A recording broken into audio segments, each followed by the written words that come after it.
Assalamualaikum warahmatullahi wabarakatuh. Salam sejahtera untuk kita semua.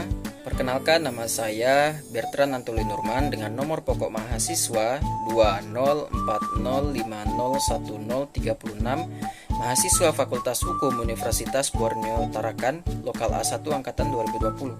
Pada kesempatan kali ini, saya bermaksud untuk menuntaskan tugas mata kuliah Hukum Internasional yang diampu oleh Ibu Wiwin Dwi Ratna Febrianti SHM Hum selaku dosen mata kuliah Hukum Internasional. Saya akan sedikit menjelaskan mengenai salah satu tinjauan teoritis hubungan internasional, yakni teori dualisme. Terlebih dahulu, kita harus sedikit memahami pengertian dari hukum negara atau nasional dan hukum internasional untuk memudahkan kita memahami teori dualisme ini. Yang pertama, hukum negara atau hukum nasional merupakan hukum positif yang berlaku di suatu negara dan sesuai dengan konstitusi negara tersebut.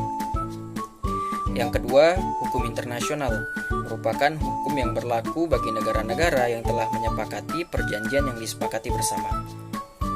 Selanjutnya, kita akan membahas mengenai teori dualisme.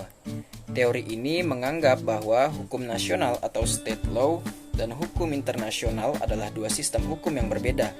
Triple, salah seorang pemuka aliran ini, mengemukakan dua perbedaan mendasar dari kedua sistem hukum tersebut, yaitu yang pertama, subjek hukum nasional adalah individu, sedangkan subjek hukum internasional adalah negara.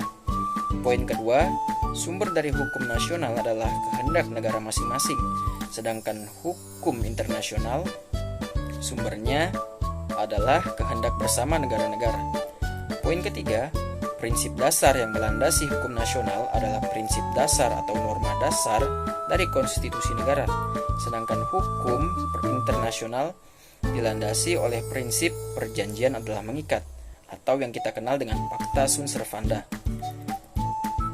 Hal yang patut kita pahami dan merupakan poin penting dari teori ini adalah yang pertama, Ancelotti yang juga merupakan salah seorang sarjana yang terkemuka menyatakan bahwa tidak pernah ada konflik antara kedua sistem hukum tersebut. Yang mungkin ada hanyalah penunjukan atau renvoi di antara keduanya. Aliran dualisme ini banyak didukung oleh para tokoh karena sumber formal dari hukum internasional mayoritas adalah perjanjian dan kebiasaan internasional. Sedangkan hukum nasional pada umumnya adalah hukum yang dibuat di pengadilan atau judge-made law dan peraturan yang dibuat oleh Badan Legislatif Nasional. Poin kedua, dalil mengenai prinsip dasar hukum internasional adalah Pacta Sunt Servanda tidak dapat dibenarkan.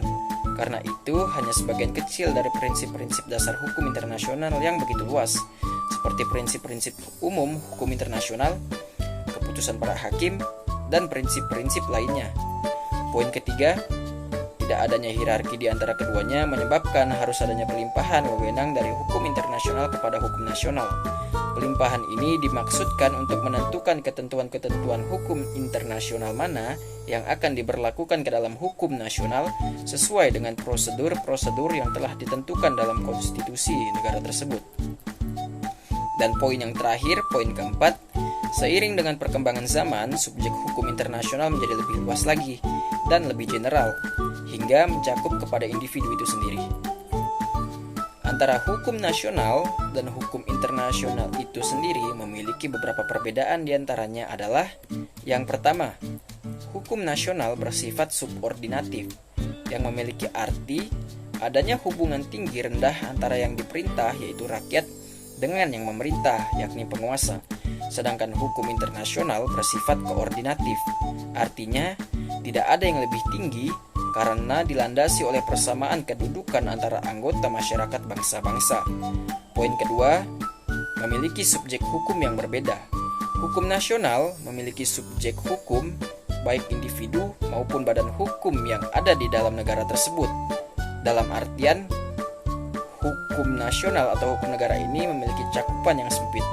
Sedangkan hukum internasional, subjek hukumnya yang sangat luas, meliputi individu, negara, organisasi internasional, perusahaan transnasional, dan lain-lain. Poin ketiga, kurang jelasnya aturan-aturan hukum internasional, sehingga mendukung terjadinya berbagai penafsiran di lapangan dan mengakibatkan kurangnya kepastian hukum. Dalam artian ini, cakupan hukum internasional itu begitu luas dan kompleks. Berbeda dengan hukum nasional yang memiliki aturan-aturan yang jelas dalam mengatur anggota masyarakatnya. Kesimpulan yang saya dapat dari teori ini adalah aliran dualisme telah memisahkan antara hukum nasional atau negara dengan hukum internasional. Hal ini dimaksudkan agar tidak terjadinya disfungsi ataupun distorsi hukum internasional terhadap hukum nasional. Karena ketetapan hukum internasional belum tentu sesuai dengan prinsip dari konstitusi dari suatu negara, sehingga diperlukannya pertimbangan, penelitian, dan analisis lebih secara komprehensif. Meskipun demikian, hukum internasional masih dapat dimungkinkan untuk dijadikan hukum nasional melalui pelimpahan wewenang dengan menjalani prosedur-prosedur yang telah ditetapkan dalam konstitusi suatu negara. Demikian yang dapat saya sampaikan. Mohon maaf apabila banyak kekurangan dari video ini, karena sesungguhnya manusia tidak luput dari kesalahan. Kritik dan masukan saudara sangat diperlukan untuk meninjau video ini sehingga dapat diperbaiki dalam kesempatan selanjutnya. Akhir kata, semoga saya dan semua penonton selalu dalam keadaan sehat dan berkecukupan. Jangan lupa jaga kesehatan. Terima kasih. Wassalamualaikum warahmatullahi wabarakatuh.